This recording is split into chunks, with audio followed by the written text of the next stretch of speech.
ప్రజాస్వామ్య ఫలాలు అందరికీ అందాలన్నది BJP లక్ష్యమైన party state chief Bandi Sanjay అన్నారు. పార్టీ మూల సిద్ధాంతంతోనే రాష్ట్రంలో అధికారంలోకి రావడానికి కృషి చేస్తున్నామని తెలిపారు.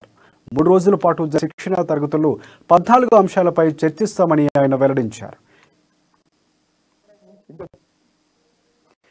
సిద్ధాంతాన్ని నమ్ముకున్న పార్టీ కాబట్టి క్రమంగా బలోపేతం చేసుకుంటున్నామని వివరించారు. దేశంలో 3వసారి బీజేపీ అధికారంలోకి రాబోతుందంటూ సంజయ్ తెలిపారు. శిక్షణ 3 రోజుల పాటు జరగనున్నాయన్నారు. ఇందులో బీజేపీ చరిత్ర, భారత ఆర్థిక వ్యవస్థ స్థితిగతుల గురించి పలువురు ప్రముఖులు చర్చించనున్నారని పేర్కొన్నారు. మూల సిద్ధాంతాన్ని నమ్ముకుని ముందు పోతున్నాం. దాని పరమని అధికారం రావాలనుకుంటాం. ఇటువంటి పరిస్థితుల్లో ఈ 3 రోజుల పాటు ఇన్ని సంవత్సరాల తర్వాత కూడా అధికారంలోకి వచ్చినట్టు ఒకప్పుడు 2 సీట్లు భారతీయ జనతా పార్టీ, ఈ రోజు 303 సీట్లు సాధించుకున్నాం.